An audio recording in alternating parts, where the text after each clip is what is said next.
ಅಲ್ಲಿಂದ ನೀವು age of love ಅನ್ನುವಂಥ ಒಂದು ಕಾನ್ಸೆಪ್ಟ್ ಪ್ರೀತಿ ಆ ಕಾಲಕ್ಕೂ ಇದ್ದೇ ಇರ್ತದೆ. ಮೊದಲಿನ ಸಾಹಿತ್ಯದಿಂದ ಇತ್ತೀಚಿನ ಸಾಹಿತ್ಯದವರೆಗೆ ಆ ಪ್ರೀತಿ ಒಂದು ಸ್ವಲ್ಪನೂ ಬದಲಾಗಲಿಲ್ಲ. ಕವಿ ಬೆಳೆದ ಹಾಗೆ ಅವನ ವ್ಯಕ್ತಿತ್ವ ಬೆಳೆದ ಹಾಗೆ ಪ್ರೀತಿಯ ವ್ಯಾಪ್ತಿ ದೊಡ್ಡದಾಗುತ್ತೆ.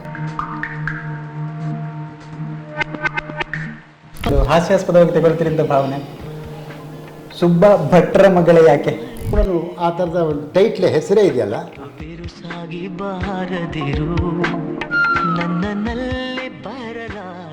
ಇತ್ತೀಚಿನ ದಿನಗಳಲ್ಲಿ ಚಿತ್ರ ಸಾಹಿತ್ಯವನ್ನು ಹೊರತುಪಡಿಸಿ ಉಳಿದಂತಹ ಸಾಹಿತ್ಯಗಳು ಅಷ್ಟು ಸಮಾಜದ ಮುಂದೆಳೆಗೆ ಬರ್ತಾ ಇಲ್ಲ ಅನ್ನುವಂಥ ಒಂದು ದೂರು ಕಲ್ಪನೆ ಇದೆ. ಕುವೆಂಪು ಒಬ್ಬ ಐಕಾನ್ ಆಗಿದ್ದರು, ಕಾರಂತರು ಒಂದು ಐಕಾನ್ ಆಗಿದ್ದರು, ಬೇಂದ್ರೆ ಅಂದರೆ ಐಕಾನ್, ನಮಗೂ ಐಕಾನ್ಸ್ ಆಗಿದ್ದರು.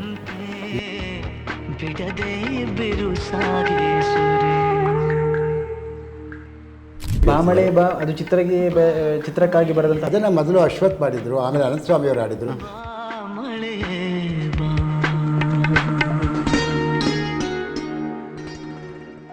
ಯಾರು ಲಕ್ಷ್ಮಣರಾವ್ ಗೊತ್ತಿಲ್ಲದೆ ಇರ್ಬೋದು, ಬರೀ ಹಾಡು ಗೊತ್ತಿಲ್ಲ. ಶಾಲೆಗಳಲ್ಲಿ ಕಾಂಪಿಟೇಷನ್ಸ್ ಆಗ್ತಿತ್ತು ಭಾವಗೀತೆ. ಈ ಹಾಡಿಲ್ಲದ ಕಾಂಪಿಟೇಷನ್ ನಾನು ನೋಡಲಿಲ್ಲ.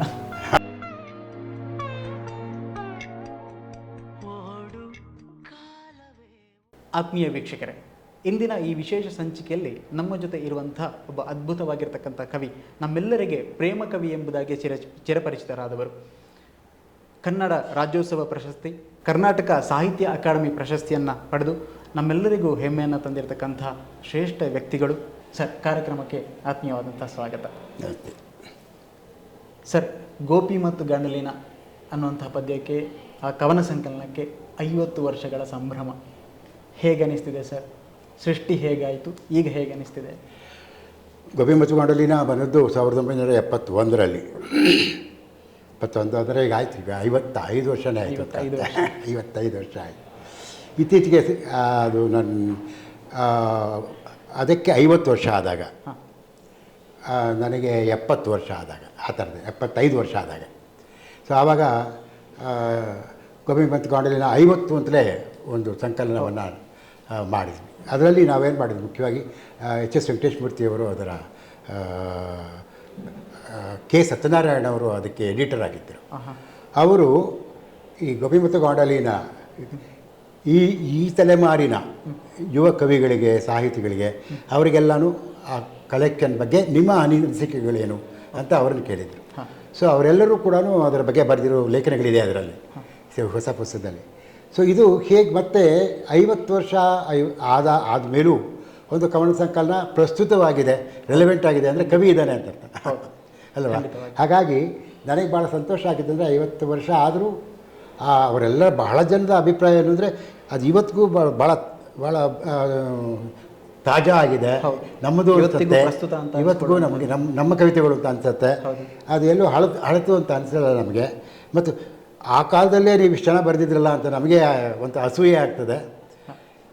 ಈಗ ನಾವು ಪ್ರೀತಿ, ಪ್ರೇಮ, ಪ್ರಣಯ ಬಗ್ಗೆ ಆಗ್ಬೋದು, ಆ ಥರದ ಆಗಿನ ರೆಬೆಲ್ ಮನೋಭಾವ ಆಗ್ಬೋದು, ಅವೆಲ್ಲನೂ ಈಗಿನ ತಲೆಮಾರಿನಲ್ಲಿ ನಮಗೆ ನಮ್ಮಲ್ಲಿ ಈಗಲೂ ಇಲ್ಲದೇ ಇರುವಂಥ ಉತ್ಸಾಹನ ಆ ಕಾಲದಲ್ಲಿ ಇಟ್ಕೊಂಡಿದ್ದೀರಿ ಅಂತ ಭಾಳ ಸಂತೋಷ ಪಡ್ತಾರೆ. ಹಾಗಾಗಿ ಭಾಳ ಖುಷಿ ಆಯಿತು ನನಗೆ. ಸರ್, ಇನ್ನೊಂದು ಮುಖ್ಯವಾದ ಪ್ರಶ್ನೆ, 50 ವರ್ಷಗಳ ಹಿಂದೆ ಅಂತ ಹೇಳಿದರೆ ಸಂಪ್ರದಾಯವಾಗಿರ್ತಕ್ಕಂಥ ಸಾಹಿತ್ಯಗಳು ಬರ್ತಿದ್ದಂಥ ಕಾಲ ಅದು. ಆ ಕಾಲದಲ್ಲಿ ನೀವು ಆಧುನಿಕವಾಗಿರ್ತಕ್ಕಂಥ ಸ್ಪರ್ಶವನ್ನು ಕವನಕ್ಕೆ ಕೊಟ್ಟಾಗ ನೀವು ಅಲ್ಲಿ ಬಳಸಿದಂತಹ ಸಾಹಿತ್ಯಿಕವಾಗಿರ್ತಕ್ಕಂಥ ಭಾಷೆ ಆಗಿರ್ಬೋದು ಅಥವಾ ನಿಮ್ಮ ಕಲ್ಪನೆಗಳಾಗಿರ್ಬೋದು, ಅದಕ್ಕೆ ಬಹುಶಃ ಎಲ್ಲವೂ ಪೂರಕವಾಗಿ ಅಂತಲ್ಲ, ಕೆಲವೊಂದಷ್ಟು ವಿರೋಧಗಳು ಬಂದಿರಲಿಕ್ಕೂ ಸಾಕು ಅಂತ. ಇಲ್ಲ, ಹಾಗೆ ನೋಡಿದ್ರೆ ನಾನು ಗೋಪಿ ಮತ್ತು ಗಾಂಡಲಿನ ಬರೆಯೋ ಕಾಲದಲ್ಲಿ, ಅಂದರೆ ನಾನು ಕವಿಯಾಗಿ ಪ್ರವೇಶ ಮಾಡೋ ಕಾಲನೇ ನವ್ಯದ ಕಾಲ, ನವೋದಯದಿಂದ ನವೀನ್. ಸೊ ನವೋದಯಕ್ಕೆ ಒಂದು ರೀತಿಯ ಪ್ರತಿಭಟನೆಯಾಗಿ ನವ್ಯ ಬಂದದ್ದು. ಸೊ ನವೋದಯದ ಒಂದು ಏನು ಹೇಳ್ಬೋದು, ಅವರ ಆದರ್ಶದ ಮನೋಭಾವ ಇತ್ತು ಅವಾಗ. ಸೊ ದೇಶಾಭಿಮಾನ ಅದು ಎಲ್ಲನೂ. ಸೊ ಅದು ಸ್ವಾತಂತ್ರ್ಯ ಪೂರ್ವದ್ದದು. ಸ್ವಾತಂತ್ರ್ಯಾನಂತರ ಏನಾಯಿತು ಅಂದರೆ ಒಂದು ರೀತಿಯ ಭ್ರಮ ನಿರಸನೆ ಆಯಿತು. ಸೊ ಅದೇ ನಮಗೆ ಸ್ವಾತಂತ್ರ್ಯ ಬಂದ ಕೂಡಲೇ ಒಂಥರ ನಮ್ಮದೇನೋ ರಾಮರಾಜ್ಯ ಆಗ್ಬಿಡುತ್ತೆ ಅಂತ ಕಲ್ಪನೆ ಇತ್ತಲ್ಲ. ಸೊ ಒಂದು ಬ್ರಿಟಿಷರ ಕಾಲವೇ ಚೆನ್ನಾಗಿತ್ತೇನೋ ಇನ್ನೂ ಅನ್ನೋ ಥರದ ಭ್ರಷ್ಟತೆ ಎಲ್ಲ ಕಾಣಿಸ್ಕೊಂಡು ಬಹಳ ಡಿಸಿಲ್ಯೂಷನ್ಮೆಂಟ್ ಇತ್ತಲ್ಲ. ಹಾಗಾಗಿ ಒಂದು ರೀತಿ ನವೋದಯದ ಕಾಲದ್ದು ಬಹಳ ಮಡಿವಂತಿಕೆಯ ಸಾಹಿತ್ಯ ಆಗಿತ್ತು ಮತ್ತು ಆದರ್ಶದ ಸಾಹಿತ್ಯ ಆಗಿತ್ತು. ಆದರೆ ಅದು ತದ್ವಿರುದ್ಧವಾದಂಥ ಒಂದು ವಿಡಂಬನೆಯ ಸೊ ಅದು ಏಜ್ ಆಫ್ ಫೇತ್ ಅಂತೀವಿ, ಏಜ್ ಆಫ್ ಹೋಪ್ ಅಂತೀವಿ, ಇದು ಏಜ್ ಆಫ್ ಡೌಟ್ ಆಯ್ತು. Age of doubt and age of disillusionment. ಅಲ್ಲಿಂದ ನೀವು ಏಜ್ ಆಫ್ ಲವ್ ಅನ್ನುವಂಥ ಒಂದು ಕಾನ್ಸೆಪ್ಟನ್ನು ಕ್ರಿಯೇಟ್ ಮಾಡಿ. ಅದು ಪ್ರೀತಿ ಆಗಲೂ ಇತ್ತು, ಪ್ರೀತಿ ಆ ಕಾಲಕ್ಕೂ ಇದ್ದೇ ಇರ್ತದೆ, ಅದರ ಸ್ವರೂಪ ಬದಲಾವಣೆ ಆಗ್ತಾ ಇರುತ್ತೆ, ಅದರ ಅಭಿವ್ಯಕ್ತಿ ಬದಲಾವಣೆ ಆಗುತ್ತೆ ಅಷ್ಟೇ. ಇದೇ ಒಂದು ಪ್ರಶ್ನೆ ಇದೆ ನಂದು. ಹೇಗೆಂತಂದರೆ ಸರ್, ಈಗ ವರ್ಷಗಳು ಹೋದ ಹಾಗೆ 10ನೇ ವರ್ಷಕ್ಕಿರುವಂತಹ ಪ್ರೀತಿ ಬೇರೆ, 20ನೇ ವರ್ಷಕ್ಕಿರುವ ಪ್ರೀತಿ ಬೇರೆ, 30 ಆಗುವಾಗ ಒಂದು ಪ್ರೀತಿಯ ಏನು ವ್ಯಾಖ್ಯಾನ ಬೇರೆ ಆಗ್ತದೆ, 50ನೇ ವರ್ಷಕ್ಕೆ ವ್ಯಾಖ್ಯಾನ ಬೇರೆ ಆಗ್ತದೆ. ಆದರೆ ನಿಮ್ಮ ಸಾಹಿತ್ಯದಲ್ಲಿ ನಾನು ಕಂಡುಕೊಂಡದ್ದು ಸರ್, ಮೊದಲಿನ ಸಾಹಿತ್ಯದಿಂದ ಇತ್ತೀಚಿನ ಸಾಹಿತ್ಯದವರೆಗೆ ಆ ಪ್ರೀತಿ ಒಂದು ಸ್ವಲ್ಪನೂ ಬದಲಾಗಲಿಲ್ಲ. ಅದು ಪ್ರೀತಿ ಅನ್ನೋದನ್ನು ನಾನು ಬಹಳ ವಿಶಾಲವಾದ ಅರ್ಥದಲ್ಲಿ ತಗೊಂಡ್ರೆ ಜೀವನ ಪ್ರೀತಿ ಅಂತ. ಅದು ಪ್ರೀತಿ ಅಂತಂದರೆ ಬೇರೆ ಗಂಡು ಹೆಣ್ಣಿನ ನಡುವೆ ಪ್ರೀತಿ ಅಷ್ಟೇ ಅಲ್ಲ. ಸೊ ಮೊದಲಿಗೆ ಪ್ರಾರಂಭ ಆಗೋದೇ ಕೌಟುಂಬಿಕವಾಗಿ ಕುಟುಂಬದ ವಲಯದ ಪ್ರೀತಿ, ಅದಾದಮೇಲಿಂದ ಊರಿನ ಪ್ರೀತಿ, ಆಮೇಲೆ ಸಮಾಜದ ಪ್ರೀತಿ, ಆಮೇಲೆ ದೇಶ ಪ್ರೀತಿ ಆಗುತ್ತೆ, ಇಡೀ ಬ್ರಹ್ಮಾಂಡದ ಪ್ರೀತಿ ಆಗ್ಬೋದು. ಒಟ್ಟು ಪ್ರೀತಿಯ ವಲಯ ದೊಡ್ಡದಾಗ್ತಾ ಹೋಗುತ್ತೆ. ಒಬ್ಬ ಕವಿ ಬೆಳೆದ ಹಾಗೆ, ಅವನ ವ್ಯಕ್ತಿತ್ವ ಬೆಳೆದ ಹಾಗೆ ಪ್ರೀತಿಯ ವ್ಯಾಪ್ತಿ ದೊಡ್ಡದಾಗತ್ತೆ, ಸೊ ಪರಿಧಿ ದೊಡ್ಡದಾಗತ್ತೆ. ಹಾಗಾಗಿ ಅದು ವಿಶಾಲವಾಗ್ತಾ ಹೋಗುತ್ತೆ. ಸೊ ಆಗ ನಮ್ಮ ಪ್ರೀತಿಯ ವ್ಯಾಖ್ಯೆಯೂ ಬದಲಾವಣೆ ಆಗ್ತಾ ಹೋಗುತ್ತೆ. ನಂದು ಈಗ ಮಳೆ ಅಂತಲೇ ಒಂದು ಪದ್ಯ ಇದೆ. ಸುರಿಯಲಿ ತಂಪೆರೆಯಲಿ ಜೀವನ ಪ್ರೀತಿಯ ಮಳೆ, ಹರಿಯಲಿ ಭೋರ್ಗರೆಯಲಿ ಬತ್ತಿದ ಎದೆಗಳಲ್ಲಿ ಹೊಳೆ, ಕೊಚ್ಚಿ ಹೋಗಲಿ ಸ್ವಾರ್ಥ ದುರಾಸೆ ಸ್ವಚ್ಛವಾಗಲಿ ಇಳೆ. ಈ ಪ್ರೀತಿ ಬೇರೆ ಅಲ್ವಾ? ಇದು ಗಂಡು ಹೆಣ್ಣಿನ ನಡುವೆ ಪ್ರೀತಿ ಅಲ್ಲ ಇದು. ಹಾಗೆ ಪ್ರೀತಿಯ ವ್ಯಾಪ್ತಿ ಮತ್ತು ವ್ಯಾಖ್ಯೆ ಎರಡೂ ಚೇಂಜ್ ಆಗುತ್ತೆ. ಸಮುದ್ರ ಇಲ್ಲ ಹಾಗೆ, ನಾವು ಯಾವ ದೃಷ್ಟಿಯಲ್ಲಿ ನೋಡ್ಕೊಳ್ತೇವೋ ಆ ದೃಷ್ಟಿಯಲ್ಲಿ ನಮಗೆ ಪ್ರೀತಿಗಳು ಗೋಚರಿಸ್ತಾ ಆಗ್ತವೆ. ನನಗೊಂದೇನು ಪ್ರಶ್ನೆ ಇದೆ ಸರ್, ಇದು ಹಾಸ್ಯಾಸ್ಪದವಾಗಿ ತಗೊಳ್ತೀರಿ ಅಂತ ಭಾವನೆ. ಸುಬ್ಬ ಭಟ್ರ ಮಗಳೇ ಯಾಕೆ? ಸುಬ್ಬಾ ಭಟ್ರ ಮಗಳೇ ಅಂತಂದರೆ ನನ್ನ ಹೆಂಡತಿ, ಸುಬ್ಬಾ ಭಟ್ರನ ಮಾವ. ಹೌದು, ಸುಬ್ಬಾ ಭಟ್ರು ಹಾಗೆ. ಇವಾಗ ಸಾಮಾನ್ಯ ನನ್ನ ಭಾಳ ಪ್ರೇಮ ಕವಿತೆಗಳಿದೆ. ಆ ಪ್ರೇಮ ಕವಿತೆ ಕೇಳಿದಾಗ ಸಾಮಾನ್ಯ ಕೇಳೋ ಪ್ರಶ್ನೆ ಇದೆ, ಇದಕ್ಕೆ ಸ್ಫೂರ್ತಿ ಯಾರು ಅಂತ. ಇದಕ್ಕೆ ಆ ಪ್ರಶ್ನೆ ಕೇಳೋಂಗೇ ಇಲ್ಲ. ಸುಬ್ಬಾ ಭಟ್ರ ಮಗಳೇ ಇದು ಅಧಿಕೃತವಾಗಿ ಹೆಂಡತಿ ಬಗ್ಗೆನೇ ಬರೆದಿರೋ ಪದ್ಯ ಇದು. ಹಾಗಾಗಿ ಸುಬ್ಬಾ ಭಟ್ರು ನನ್ನ ಮಾವ, ಸುಬ್ಬಾ ಭಟ್ರ ಮಗಳೇ. ನೋಡಿ, ಆ ಥರದ್ದು ಕೂಡ ಆ ಥರದ ಒಂದು ಟೈಟ್ಲೆ ಹೆಸರೇ ಇದೆಯಲ್ಲ, ಅದು ಭಾಳ ವಿಶೇಷವಾದ. ಅಂದರೆ ಯಾರೂ ಆ ಥರ ಇಟ್ಟಿಲ್ಲ, ಸುಬ್ಬಾ ಭಟ್ರ ಮಗಳೇ ಇದೆಲ್ಲ ನಂದೇ ತಗೊಳ್ಳೆ ಅಂತಿದೆಯಲ್ಲ ಅಲ್ಲ. ಹಾಗಾಗಿ ಇಲ್ಲ, ನನಗೆ ಪ್ರಶ್ನೆ ಬರ್ತದೆ, ನಿಮ್ಮದು ಮದುವೆ ಆದ ನಂತರದ ಪ್ರೀತಿಯಾಗಿ ಮದುವೆ ಅಂತ ಅಲ್ಲ. ಒಂದು ರೀತಿ ಅಫ್ಕೋರ್ಸ್ ನಾನು ಮುಂಚೆ ಅಲ್ಲ, ಇದು ಬರ್ದಿದ್ಯಾ ಅಲ್ಲ, ಮುಂಚೆ ಪ್ರೀತಿಸಿದ ಹುಡುಗಿ ಬೇರೆ, ಅವೆಲ್ಲ ಭಗ್ನ ಪ್ರೇಮಗಳು.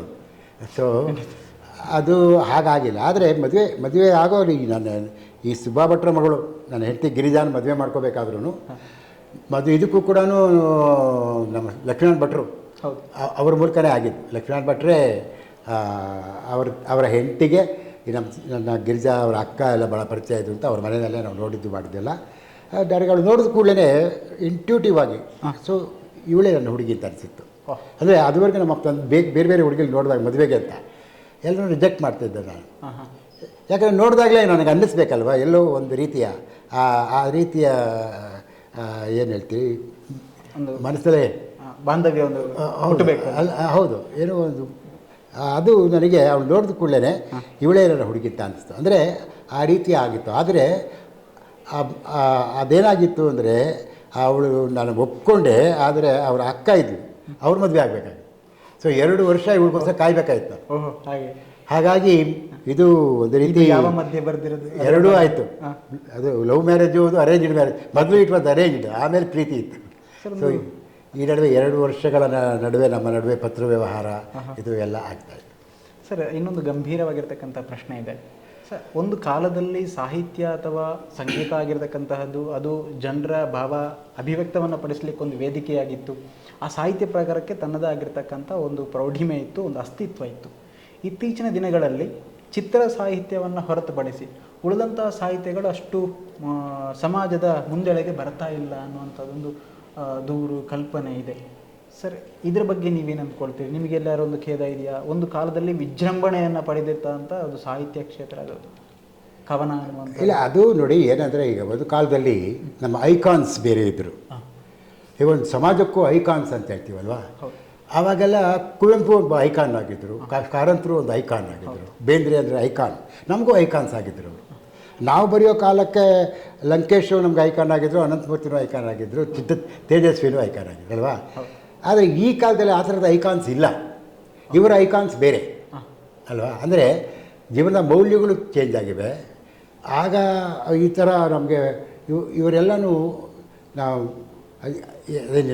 ಏನು ನೀವು ಜೀವನ ಬಯಸ್ತೀರಿ ಅನ್ನೋದು ಕಳ ಮುಖ್ಯ ಅಲ್ವಾ. ಈಗ ನಮಗೆ ಬಹುಶಃ ಸಾಹಿತ್ಯ ಆ ಮಟ್ಟದಲ್ಲಿ ಸಾಮಾನ್ಯ ಜನರಿಗೂ ಕೂಡ ಇವಾಗ ನಾನು ಒಬ್ಬ ಕವಿ ಆಗಬೇಕು ಅಂತ, ಈಗ ನಾನು ಕವಿ ಆಗಬೇಕು ಅಂತ ಬಯಸೋರು, ಕಥೆಗಾರನಾಗಬೇಕು ಅಂತ ಬಯಸೋರು ಎಷ್ಟು ಜನ ಗೊತ್ತಿಲ್ಲ. ನಿಮ್ಮ ಸಜೆಷನ್ ಏನು ಸರ್, ಹೇಗೆ ಕವಿ ಆಗ್ಬೋದು ಅಂತ?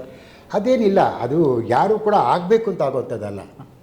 ನಾನು ಕೂಡ ನನಗೆ ಹೇಳ್ತೀನಿ ಅಂದರೆ, ನನಗೆ ಚಿಕ್ಕಂದಿಂದಲೂ ಯಾಕೆ ಕಾವ್ಯದಲ್ಲಿ ಆಸಕ್ತಿ ಇತ್ತು, ನಾನು ಮಿಡ್ಲ್ ಸ್ಕೂಲಿಂದಲೂ ಯಾಕೆ ಬರೀತಾ ಇದ್ದೆ ನನಗೂ ಗೊತ್ತಿಲ್ಲ.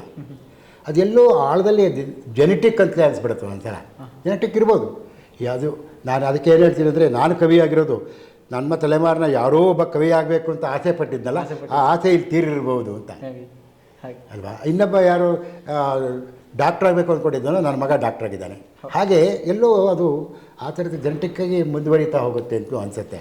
ಸೊ ನನಗೆ ಒಟ್ಟಿನಲ್ಲಿ ಯಾಕೆ ಈ ನಮ್ಮ ಮನೆಯಲ್ಲಿ ಯಾರೂ ಇರಲಿಲ್ಲ, ಹಿಂದೆ ಕೂಡ ಯಾರು ಸಾಹಿತ್ಯ ವಲಯದಲ್ಲಿದ್ದವರಾಗಲಿ, ನಮ್ಮ ತಂದೆ ತಾಯಿ ಕೂಡ ಆ ಥರದಲ್ಲಿ ಸಾಹಿತ್ಯ ವಲಯದವರೇನಲ್ಲ, ಹೆಚ್ಚು ಓದ್ಕೊಂಡವರು ಅಲ್ಲ. ನನಗೆ ಯಾಕೆ ಇದರಲ್ಲಿ ಅಷ್ಟೊಂದು ಪ್ಯಾಷನ್ ಇತ್ತು ಅಂತ ನನಗೆ ಗೊತ್ತಿಲ್ಲ. ಹಾಗಾಗಿ ಒಂದು ಎಲ್ಲೋ ತಾನಾಗೇ ಬರುತ್ತದೆ. ಒಬ್ಬ ಕವಿ ಆಗೋನು ಅವನ ಹಣೆ ಬರೋದು, ಅವ್ನು ಕವಿ ಆಗಲೇಬೇಕು. ಈ is condemned to be a poet ಅಥವಾ destined to be a poet ಗೊತ್ತಿಲ್ಲ, ಒಟ್ಟಲ್ಲಿ ಅವ್ನು ಕವಿನೇ.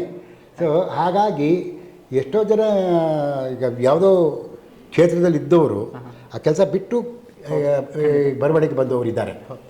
ಸೊ ಆ ಥರದ ಪ್ಯಾಷನ್ ಇದ್ದರೆ ಆಗತ್ತೆ. ಬಟ್ ಈಗ ನನಗನ್ಸೋದು ಈಗಿನ ತಲೆಮಾರಿನಲ್ಲಿ ಏನಂದರೆ, ಅವ್ರಿಗೆ ಸರಿಯಾದ ಮಾರ್ಗದರ್ಶನ ಇಲ್ಲ ಅಂತ, ಗೈಡೆನ್ಸ್ ಇಲ್ಲ. ನಮ್ಮ ಕಾಲಕ್ಕೆ ತುಂಬ ಒಳ್ಳೆಯ ವಿಚಾರಗಳನ್ನು ತೆಗೆದುಕೊಳ್ಳೋದ್ರಲ್ಲಿ ಸ್ವಲ್ಪ ಗೊಂದಲ ಇದೆ, ಯಾವುದ್ರ ಬಗ್ಗೆ ಬರೀ ಈಗ ಸೋಷಿಯಲ್ ಮೀಡಿಯಲ್ಲಿ ಇವಾಗ ಏನಾಗಿದೆ ನಿಮಗೆ ನೋಡಿ, ಈ ನಮ್ಮ ಕಾಲಕ್ಕೆ ಒಂದು ಕವಿತೆ ಪ್ರಕಟ ಆಗೋದು ಭಾಳ ಕಷ್ಟ ಇತ್ತು. ಇಲ್ಲೋ ಪತ್ರಿಕೆ ಕಳಿಸ್ಬೇಕಾಗಿತ್ತು. ಅವ್ರ ಪತ್ರಿಕೆ ಸಂಪಾದಕರು ಕೃಪೆ ಬಿದ್ದರೆ ಅಷ್ಟೇ, ಇಲ್ಲದೇ ಕಸದ ಬುಟ್ಟಿಗೆ ಹೋಗೋದಲ್ವಾ. ಹೀಗಾಗಿ ಆಗ ಒಂದು ಪಬ್ಲಿಷ್ ಆಗಬೇಕಾದ್ರೆ, ಒಂದು ಪುಸ್ತಕ ಪಬ್ಲಿಷ್ ಆಗಬೇಕಾದ್ರೆ ಭಾಳ ಕಷ್ಟ ಇತ್ತು. ಬಟ್ ಈಗ ಯಾರೂ ಬೇಕಾಗಿ ಇವಾಗ ನಿಮ್ಮ ಸೋಷಿಯಲ್ ಮೀಡಿಯಾದಲ್ಲಿ ವಾಟ್ಸಾಪ್ನಲ್ಲೋ ಅಥವಾ ಇನ್ಸ್ಟಾಗ್ರಾಮ್ನಲ್ಲೋ ಅಥವಾ ಎಲ್ಲೋ ಒಂದು ಕಡೆ ಅವರು ತಮ್ಮದೇನೋ ಒಂದು ಕವಿತೆನೋ ಅದನ್ನು ಬರೀತಾರೆ, ಹಾಕ್ತಾರೆ. ಅದೇನು ಯಾರ ಹಂಗೂ ಇಲ್ಲ ಅವ್ರಿಗೆ. ಅದನ್ನು ಯಾರೋ ಓದ್ತಾರೆ, ಮಾಡ್ತಾರೆ, ರೆಸ್ಪಾಂಡ್ ಮಾಡ್ಬೋದು. ಬಟ್ ಇದಕ್ಕೆ ತುಂಬ ಒಳ್ಳೆಯ ವೇದಿಕೆ ಇದೆ. ಅಂದರೆ ಯಾರು ಬೇಕಾದರೂ ಮಾಡ್ಬೋದು. ಆದರೆ ಅದು ಬೆಲೆಗಟ್ಟೋರು ಯಾರು, ಅವ್ರಿಗೆ ದಾರಿ ತೋರಿಸೋರು ಯಾರು? ಇವಾಗ ನಮಗೆಲ್ಲನೂ ಆ ಥರ ನಮ್ಮ ತಿದ್ದಿ ಬೆಳೆಸಿದವರಿದ್ದರು. ಈಗ ಆ ಥರದ ಸೌಲಭ್ಯ ಅಥವಾ ಅಡ್ವಾಂಟೇಜ್ ಈಗಿನವ್ರಿಗಿಲ್ಲ, ಈಗಿನ ಕಾಲದಲ್ಲ. ಈಗಲೂ ನಾನು ನೋಡ್ತೀನಿ, ಈಗ ಈ ವಾಟ್ಸಪ್ ಗ್ರೂಪ್ಸ್ ಎಲ್ಲ ಇದೆ. ಈ ಗ್ರೂಪ್ಸ್ ಮಾಡ್ಕೊಳ್ತಾರೆ, ಕಾವ್ಯಾಸಕ್ತರು ಮಾಡ್ಕೊಳ್ತಾರೆ, ಭಾಳ ಒಳ್ಳೇದು ಅದು. ಆದರೆ ಆ ಗ್ರೂಪ್ಗೆ ಏನು ಮಾಡಬೇಕು ಅಂದರೆ, ಒಳ್ಳೆಯ ವಿಮರ್ಶಕರೊಬ್ಬರು ಇಟ್ಕೋಬೇಕು, ಬಲ್ಲವ್ರನ್ನ ಇಟ್ಕೊಂಡು ಮೌಲ್ಯಮಾಪನ ಮಾಡೋಂಥವ್ರನ್ನ ಇಟ್ಕೊಂಡ್ರೆ ತುಂಬ ಒಳ್ಳೆಯದು. ಮುಂಚೆ ಆದರೆ ನಾವು ಆಸಕ್ತಿರೆಲ್ಲ ಒಂದು ಸಭೆ ಮಾಡಬೇಕಾಗಿತ್ತು, ಭಾಳ ಕಷ್ಟ ಇತ್ತು. ಇವಾಗ ಆ ಥರ ಏನಿಲ್ವಲ್ಲ, ಜಗತ್ತೇ ಸಣ್ಣದಾಗಿದೆ. ಹೌದು. ಸೊ ಇವಾಗ ಆನ್ಲೈನಲ್ಲೇ ನೀವು ಮೀಟಿಂಗ್ ಕೂಡ ಮಾಡ್ಬೋದು, ಎಲ್ಲ ಮಾಡ್ತಾರೆ. ಇದಕ್ಕೇನಂದರೆ ಸರಿಯಾದವರು ಬೇಕು, ಮಾರ್ಗದರ್ಶನ ಬೇಕು. ಸರ್, ನೀವು ಕವನದ ಹಲವು ಆಯಾಮಗಳನ್ನು ಕಂಡಿದ್ದೀರಿ. ಸೀರಿಯಲ್ಗಳಿಗೆ, ಚಿತ್ರಗಳಿಗೆ ಹಾಡನ್ನು ಬರೆದಿದ್ದೀರಿ. ಆ ಸಂದರ್ಭದಲ್ಲಿ ಒಂದು ಟ್ಯೂನನ್ನು ಕೊಟ್ಟಾಗ, ಕವನವನ್ನು ನೀವು ಸೃಷ್ಟಿ ಮಾಡಬೇಕು ಅಂತ ಅಂದಾಗ ಆ ಭಾವನೆಗಳು ಹೇಗಿರ್ತದೆ ಸರ್? ಅಂದರೆ ಯಾವುದೊಂದು ಕೃತಕತೆಗೆ ನಮ್ಮನ್ನು ನಾವು ಒಗ್ಗಿಸಿಕೊಂಡು ಆ ಪದ್ಯವನ್ನು ಬರಿಬೇಕಾದಂಥ ಅನಿವಾರ್ಯತೆ, ಇದು ನನಗೆ ಅನಿಸಿದ್ದು ಅನಿವಾರ್ಯತೆ ಏನು ಬರ್ತದ ಅಥವಾ ಅದು ಹಾಗೆ ಹುಟ್ಟಿಕೊಳ್ಳುತ್ತದೆ? ನನಗೇನೆಂದರೆ, ನಾನು ಆ ರೀತಿ ಚಿತ್ರಗೀತೆಗಳನ್ನು ಬರೆದವನೇನಲ್ಲ. ನನ್ನ ಜನಪ್ರಿಯವಾದಂಥ ಭಾವಗೀತೆಗಳನ್ನು ಸಿನಿಮಾ ಅಳವಡಿಸ್ಕೊಂಡಿದ್ದಾರೆ. ಆದರೆ ಕೆಲವು ಸಲ ನಮ್ಮ ನಾಗಾಭರಣ ಅಥವಾ ನಮ್ಮ ಶ್ರೀನಾಥ್ ಅವರು ಇವರೆಲ್ಲರೂ ಕವಿತೆ ಬರೆಸ್ಬೇಕು ಅಂತಲೇ, ಇಲ್ಲ ನೀವು ಬರೀಬೇಕು, ಟ್ಯೂನ್ಗೆ ಬರೀಬೇಕು, ಯಾಕಾಗೋದಿಲ್ಲ ಅಂತೆಲ್ಲ ಹೇಳಿದ್ದಾರೆ. ಆವಾಗ ಬರಲಿ ಕೂಡ ಭಾಳ, ಆದರೆ ಅದು ನನ್ನ ಜಾಯಮಾನಕ್ಕೆ ಒಗ್ಗುವಂಥದ್ದಲ್ಲ. ಯಾಕಂದರೆ ಈಗ ಅದೇನೋ ಒಂದು ಚಲನಚಿತ್ರದಲ್ಲಿ ಯಾವುದೋ ಒಂದು ಅದಕ್ಕೊಂದು ನಿರ್ದಿಷ್ಟವಾದಂಥ ಸನ್ನಿವೇಶ ಇರುತ್ತೆ. ಆ ಸನ್ನಿವೇಶಕ್ಕೆ ಅನುಗುಣವಾಗಿ ಅವ್ರು ಏನೋ ಟ್ಯೂನ್ ಮಾಡಿರ್ತಾರೆ, ಒಂದು ರಾಗ ಸಂಯೋಜನೆ ಮಾಡಿರ್ತಾರೆ. ಅದಕ್ಕೆ ನಾವು ಫಿಲಪ್ ದಿ ಬ್ಲ್ಯಾಕ್ಸ್ ಥರ ಮಾಡಬೇಕು. ಹೌದು.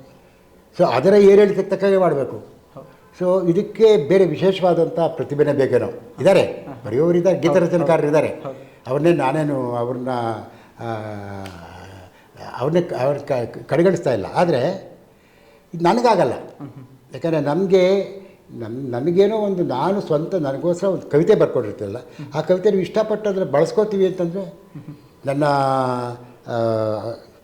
ಇದೇ ಜಾಲಿಬಾರ್ನಲ್ಲಿ ಕೂತ ಪೋಲಿಗಳಿಯರು ಕೂಡ ಸಿನಿಮಾಗೆ ಬಂದಿದೆ, ಅದು ಕೂಡ ಸಿನಿಮಾಕ್ಕೆ ಬಂದಿದೆ.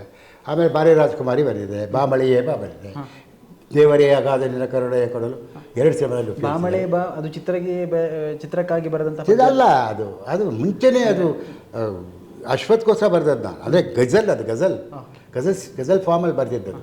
ಅದನ್ನು ಮೊದಲು ಅಶ್ವಥ್ ಮಾಡಿದರು, ಆಮೇಲೆ ಅನಂತಸ್ವಾಮಿಯವರು ಆಡಿದರು, ಆಮೇಲೆ ಸಿನಿಮಾಗೆ ಬಂದಿದ್ದರು. ಓಕೆ ಸರ್, ಇನ್ನೊಂದು ನನಗೆ ಹಿನ್ನೆಲೆ ಸ್ವಲ್ಪ ಹೇಳ್ಬೋದಾ? ಅಮ್ಮ ನಿನ್ನ ಎದೆಯಾಳದಲ್ಲಿ ಗಾಳಕ್ಕೆ ಸಿಕ್ಕ ಮೀನು ನಾನು. ಇದು ಭಾಳ ಜನ ಕೇಳ್ತಾರೆ, ಇದು ಭಾಳ ಜನಪ್ರಿಯವಾದ ಹಾಡು. ಇದು ಸಣ್ಣದಿಂದ ನಾವು ಕೇಳಿಕೊಂಡು ಬಂದಂಥ ಭಾವಗೀತೆಯಲ್ಲಿ ಮೊದಲ ಸ್ಥಾನದಲ್ಲಿ ನಿಲ್ಬೇಕಂತ ಹಾಡು. ಅಂದರೆ ನನಗೂ ಕೂಡ ನನ್ನ ಲೆಟರ್ ಹೆಡ್ ಸಾಂಗ್ ಅಂತ ಹೇಳ್ತಾ ಇರ್ತೀನಿ. ಯಾಕಂದರೆ ನಾನು ಎಷ್ಟೊಂದು ದೇಶಗಳಿಗೆಲ್ಲ ಹೋಗಿದ್ದೀನಲ್ಲ, ಅಮೇರಿಕಾ, ಇಂಗ್ಲೆಂಡು, ಮತ್ತು ಗಲ್ಫ್ ಕಂಟ್ರೀಸು, ಸಿಂಗಾಪುರ್, ಎಲ್ಲೆಲ್ಲಿ ಕನ್ನಡಿಗರಿರೋದರೋ ಅಲ್ಲಿ ಬಿ ಆರ್ ಲಕ್ಷ್ಮಣರಾವ್ ಗೊತ್ತಿಲ್ಲದೆ ಇರ್ಬೋದು, ಬಟ್ ಈ ಹಾಡು ಗೊತ್ತಿದೆ. ಅಮ್ಮ ನಿನ್ನ ಎದೆ ಹಾಡದಲ್ಲಿ ಅಂತ ಹೇಳಿದ ಕೂಡಲೇ ಅದನ್ನು ಬರೆದವ್ರು ಇವರಾ? ಸರ್, ಇನ್ನೊಂದು ವಿಷಯ ಹೇಳ್ತೀನಿ. ನಮ್ಮ ಶಾಲೆಗಳಲ್ಲಿ ಕಾಂಪಿಟೇಷನ್ಸ್ ಆಗ್ತಿತ್ತು ಭಾವಗೀತೆ. ಈ ಹಾಡಿಲ್ಲದ ಕಾಂಪಿಟೇಷನ್ ನಾನು ನೋಡಲಿಲ್ಲ. ಹೌದೌದು. ಇದು ಮೊನ್ನೆ ತಾನೇ ಹಾಸನದಿಂದ ಅವರು ಇಲ್ಲವರು 18 ಜನ ಹಾಡಿದ್ರಲ್ಲಿ 11 ಜನ ಅಮ್ಮ ನಿನ್ನೆ ಎದೆ ಹಾಡದಲ್ಲಿ ಹಾಡಿದ್ರು. ಅಂದರೆ ಅಷ್ಟೊಂದು ಜನಪ್ರಿಯವಾಗಿದೆ ಅದು. ಬಟ್ ಭಾಳ ಏನಂದರೆ, ನೀವು ಕೇಳಿದಕ್ಕೋಸ್ಕರ ಹೇಳ್ತಾ ಇದ್ದೀನಿ, ಅದು ನನ್ನ ಮೊದಲ ಸಂಕಲನದಲ್ಲಿ ಗೋಪಿಮುತ್ತು ಗಾಂಡೀಯದಲ್ಲೇ ಅಮ್ಮ ಪದ್ಯ ಇದೆ. ಆದರೆ ಅದು ಹಾಡಾಗಿ ನಾನು ಅದನ್ನು ಪರಿವರ್ತಿಸಿದ್ದು 1982ರಲ್ಲಿ. ಅಲ್ಲಿಗೂ ಸುಮಾರು 42 ವರ್ಷದ ಹಿಂದೆ ನಾನು ಬರೆದ ಹಾಡೋದು. 84ರಲ್ಲಿ ಅದು ಆಕಾಶವಾಣಿಯಲ್ಲಿ ಅಶ್ವಥ್ ಟ್ಯೂನಲ್ಲಿ ಇದೇ ಹಾಡು. ಆದರೆ 40 ವರ್ಷ ಆಯ್ತು ಅದು ಬಂದು. ಅಂದರೆ ಈ ಹಾಡಿನ ನನಗೆ ಭಾಳ ಜನಕ್ಕೆ ಹೇಳ್ತೀನಿ, ಇದು ಹಾಡು ಅಂದರೆ ತಾಯಿ, ಕೇವಲ ತಾಯಿ ಅಲ್ಲ, ಅದು ತಾಯಿ ಮತ್ತು ನೆಲ ತಾಯಿ ಎರಡು. ಸೊ ಮನುಷ್ಯರಿಗಿರುವ ಇದು ತಾಯಿಯ ಸೆಳೆತ ಇದೆಯಲ್ಲ, ಹಾಗೆ ಈ ಭೂಮಿಯ ಸೆಳೆತ ಕೂಡ. ಇವತ್ತಿಂದ ನಾನು ಈ ಪದ್ಯವನ್ನು ಕೇಳುವಾಗ 2 ಆಯಾಮಗಳಲ್ಲಿ ನೋಡಿಕೊಂಡು ಕೇಳ್ತೇನೆ. ಅಲ್ಲ, ಕೇಳಬೇಕು, ಯಾಕಂದರೆ ಅದಿರೋದೇ ಹಾಗೆ. ಸೊ ಹಾಗಾಗಿಯೇ ಅದು 2 ಆಯಾಮದಲ್ಲಿ ಬರುವಂಥದ್ದು. ಅದು ತಾಯಿಯ ಮತ್ತು ನೆಲತಾಯಿ. ಸೊ ತಾಯಿಯ ಪ್ರೀತಿಯ ಸೆಳೆತ, ಹಾಗೆ ಭೂಮಿಯ ಗುರುತ್ವಾಕರ್ಷಣೆ ಸೆಳೆತ ಇದೆಯಲ್ಲ ಮನುಷ್ಯನ ಹಿಡಿದಿಟ್ಟಿರುವಂಥದ್ದು. ಸೊ ಮನುಷ್ಯನು ಹಾಗೆಯೇ. ಸೊ 2 ದ್ವಂದ್ವಗಳಿರ್ತದೆ, ಬ್ರಹ್ಮಾಂಡದ ದ್ವಂದ್ವನ ಮತ್ತು ಭೂಮಿಯ ದ್ವಂದ್ವ ಇರ್ತದೆ. ಸೊ ಬ್ರಹ್ಮಾಂಡವನ್ನು ನೀವು ದೇವ್ರು ನೋಡ್ಕೊಂಡು ಹೋಗ್ಬೋದು, ಅವ್ರು ವಾಪಸ್ ಬರೋದು ಭೂಮಿಗೆ ಅಲ್ವಾ? ಮತ್ತೆ ನಿನ್ನ ತೊಡೆಗೆ ಮೂರ್ತ ಪ್ರೇಮ. ಇದು ಕಾಂಕ್ರೀಟ್ ಲವ್. ಇದು ಆಬ್ಸ್ಟ್ರಾಕ್ಟ್ ಲವ್ ಅಲ್ಲ, ಇದು ಅಲ್ವಾ? ಹುಟ್ಟುತ್ತಲೇ ಬರುವಂಥ ಅದು. ಹೌದು. ಹಾಗೆ ತಾಯಿ ಮತ್ತು ನೆಲತಾಯಿ 2 ಆಯಾಮ ಈ ಕವಿತೆಗಳಿಗಿದೆ ಅಂತ. ಸರಿ, ಈಗ ಯುವಕರನ್ನು ಕುರಿತಾಗಿ ನಾನೊಂದು ಪ್ರಶ್ನೆಯನ್ನು ಕೇಳುವಂಥದ್ದು ನಿಮ್ಮ ಹತ್ರ. ಒಂದು ಸಾಹಿತ್ಯ ಕ್ಷೇತ್ರದಲ್ಲಿ ಹೊಸತನವನ್ನು ತಂದವರು ನೀವು. ಇತ್ತೀಚೆಗೆ ಬೆಳೀತಿರುವಂಥ ಒಂದು ರ್ಯಾಪ್ ಸಾಹಿತ್ಯ ಇದೆ ಕನ್ನಡದಲ್ಲಿ. ನಾನು ಕೇಳಿಲ್ಲ ಅಷ್ಟಾಗಿ, ಈ ರ್ಯಾಪ್ ಎಲ್ಲ ಕೇಳಿಲ್ಲ ನಾನು. ಬಟ್ ಇಲ್ಲ, ಬಗ್ಗೆ ಏನಾದ್ರು ಅಭಿಪ್ರಾಯ ಇದೆಯಾ ನಿಮ್ಮದು? ಇಲ್ಲ, ನನಗೆ ಆ ಥರ, ಯಾಕಂದರೆ ನನಗೆ ನನ್ನ ಭಾವಗೀತೆಗಳು ತುಂಬ ಜನಪ್ರಿಯ ಆಗಿದೆ. ನನಗೆ ಹೆಚ್ಚಾಗಿ ಚಲನಚಿತ್ರ ಗೀತೆಗಳಾಗಲಿ, ರ್ಯಾಪ್ ಸಾಂಗ್ಸು ಗೊತ್ತಿಲ್ಲ ನನಗೆ. ಬಟ್ ಅದು ಇನ್ನೊಂದೇನೆಂದರೆ, ಎಲ್ಲ ರೀತಿಯ ಸಾಹಿತ್ಯ ಇರ್ತದೆ, ಸಂಗೀತನೂ ಇರ್ತದೆ, ಒಂದೊಂದು ವಲಯ, ಆ ವಲಯದ ಜನಕ್ಕೆ ಅದು ಇಷ್ಟ ಆಗ್ಬೋದಲ್ಲ. ಬಟ್ ನನಗೆ ಗೊತ್ತಿಲ್ಲ ಅದು ಹಾಗೆ. ಸೊ ಒಂದು ಯುವ ಜನತೆಗೆ ಸಾಹಿತ್ಯದ ಕುರಿತಾಗಿ ಅಭಿರುಚಿಯನ್ನು ಬೆಳೆಸಿಕೊಳ್ಳುವರೆ ನಿಮ್ಮದಾದಂತಹ ಕಿವಿ ಮಾತುಗಳೇನಾದರೂ ಇದೆಯಾ ಸರ್? ಅಲ್ಲ, ಕಿವಿ ಮಾತು ಅಂತ ಇಲ್ಲ. ಈಗ ನಿಮಗೆ ಸಾಹಿತ್ಯದ ಹೇಳಿದ್ನಲ್ಲ, ನಿಮಗೆ ತುಂಬ ಆಳದಿಂದ ನೀವೇನೋ ಬರೀಬೇಕು ಅಂತ ಅನ್ನಿಸಿದಾಗ, ಸೊ ನಿಮ್ಮಲ್ಲಿ ಮೊದಲನೇದಾಗಿ ಬಹಳ ಬೇಕಾಗಿರೋದು ಅಂದರೆ ಒಂದು ಪ್ರತಿಭೆ ಇರಬೇಕು. ಪ್ರತಿಭೆ ಇಲ್ಲದೆ ಏನೂ ಆಗೋದಿಲ್ಲ. ಟ್ಯಾಲೆಂಟ್ ಬಹಳ ಮುಖ್ಯ. ಆ ಪ್ರತಿಭೆ ಜೊತೆ ತುಂಬ ಪರಿಶ್ರಮ ಬೇಕು. ಅಂಡಾಣು ಪ್ರತಿಭೆ ಲಕ್ಷ ವೀರ್ಯಾಣು ಪರಿಶ್ರಮ ಅಂತ ನನ್ನ ಧೈರ್ಯ ಬರುತ್ತೆ. ಪ್ರತಿಭೆ ಅಂಡಾಣು, ಆದರೆ ಅದು ಫರ್ಟಿಲೈಸ್ ಆಗಬೇಕಾದ್ರೆ ಸಹ ಲಕ್ಷದಲ್ಲಿ ಒಂದು ಲಕ್ಷ ವೀರ್ಯಾಣು, ಆ ವೀರ್ಯಾಣು ಪರಿಶ್ರಮ. ಸೊ ಹಾಗೆ 2 ಸೇರಿದಾಗ ಮಾತ್ರವೇ ಪ್ರತಿಭೆ ಅನ್ನೋದು ಅದಾಗ. ಅಂದರೆ ನಿಮಗೆ ಎಷ್ಟು ಪ್ರತಿಭೆ ಅನ್ನೋದು ಅದೇ ಹೇಳಿದ್ರಲ್ಲ, ಇದು ಇನ್ಸ್ಪಿರೇಷನ್ 10%, ಪರ್ಸ್ಪಿರೇಷನ್ 90% ಅಂತ. ಸೊ ಅದಾದಾಗ ಮಾತ್ರವೇ ಆಗೋಕ್ಕೆ ಸಾಧ್ಯ. ಪರಿಶ್ರಮ ಬೇಕು ಮತ್ತು ಪ್ಯಾಷನ್ ಬೇಕು. ಫ್ಯಾಷನ್ಗೋಸ್ಕರ ಕವಿ ಆಗೋಕ್ಕಾಗಲ್ಲ. ಪ್ಯಾಷನ್ ಇದ್ದರೆ ಮಾತ್ರ ಆಗಲಿಕ್ಕೆ ಸಾಧ್ಯ. ಯಾವುದ್ರಲ್ಲಿ ನಿಮ್ಮ ಪ್ಯಾಷನ್ ಇರುತ್ತೋ ಆವಾಗ ನೀವು ಡೆಡಿಕೇಶನ್ ಬೇಕಾಗತ್ತೆ. ಸೊ ಅದಕ್ಕಾಗಿ ನೀವು ಈಗ ಯಾವ ಒಬ್ಬ ಸಂಗೀತಗಾರ ಆಗಬೇಕಾದ್ರೆ ಡೆಡಿಕೇಟೆಡ್ ಆಗಿ ಸಂಗೀತ ಕಲಿತಾರಲ್ಲ, ಶಾಸ್ತ್ರೀಯವಾಗಿ ಶಾಸ್ತ್ರೋಕ್ತವಾಗಿ, ಹಾಗೆ ಸಾಹಿತ್ಯವನ್ನು ಕಲಿಬೇಕಾಗತ್ತೆ. ಅಲ್ಲಿ ನೀವು ಹೆಚ್ಚು ನೀವು ಅಧ್ಯಯನ ಅಂತ ಮಾಡ್ತಿಲ್ಲ, ಅಧ್ಯಯನ ಮಾಡಿದಾಗೆ ಒಂದು ಅಧ್ಯಯನ, ಇನ್ನೊಂದು ಜೀವನಾನುಭವ, ಅದೇನು ವ್ಯುತ್ಪತ್ತಿ ಅಂತ ಕರೆಯೋರು ನಮ್ಮಲ್ಲಿ. ಆ ಎರಡೂ ಇದ್ದಾಗ ಸೊ ಅದು ನಿಮಗೆ ಪ್ರತಿಭೆ ಮತ್ತು ಪರಿಶ್ರಮ, ಪರಿಶ್ರಮದಲ್ಲಿ ಅಧ್ಯಯನ ಎಲ್ಲ ಬೇಕು. ಸೊ ಇವೆಲ್ಲ ಸೇರಿದಾಗ ಮಾತ್ರವೇ ನೀವೊಬ್ಬ ಗಮನಾರ್ಹನಾದಂಥ ಕವಿ ಆಗಲಿಕ್ಕೆ ಮತ್ತು ಒಬ್ಬ ಸಾಧಕನಾಗಲಿಕ್ಕೆ ಸಾಧ್ಯ ಆಗುತ್ತೆ ಅಂತ ಮಾತ್ರ ಹೇಳ್ಬೋದು. Thank you sir.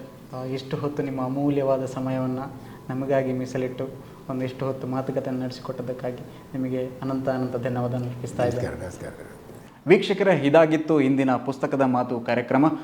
BR Lakshmanrao ಅವರು ಬರೆದಿರ್ತಕ್ಕಂತಹ ಪುಸ್ತಕಗಳನ್ನು ನೀವು ಓದಿ ಅನುಭವಿಸಬೇಕು ಅಂತ ಇದ್ದರೆ www.pustakmane.com ಅನ್ನುವಂಥ ವೆಬ್ಸೈಟಿಗೆ ಲಾಗಿನ್ ಆದರೆ ನಿಮಗೆ ನಿಮ್ಮ ಇಷ್ಟವಾಗಿರ್ತಕ್ಕಂತಹ ಪುಸ್ತಕಗಳನ್ನು ನೀವಲ್ಲಿ ಪರ್ಚೇಸ್ ಮಾಡಬಹುದು. ಇನ್ನೂ ಹೆಚ್ಚಿನ ಸಾಹಿತ್ಯಿಕವಾಗಿರ್ತಕ್ಕಂಥ ಸಂಭಾಷಣೆಯಾಗಿರ್ಬೋದು, ಸಾಹಿತಿಗಳ ಪರಿಚಯ ಆಗಿರ್ಬೋದು, ಅವರ ಸಂದರ್ಶನಗಳಾಗಿರ್ಬೋದು, ಇವುಗಳನ್ನು ನೋಡಬೇಕು ಅಂತ ಇದ್ದರೆ ಪುಸ್ತಕ ಮನೆಯ ಯೂಟ್ಯೂಬ್ ಚಾನಲನ್ನು ಸಬ್ಸ್ಕ್ರೈಬ್ ಮಾಡ್ಕೊಳ್ಳಿ.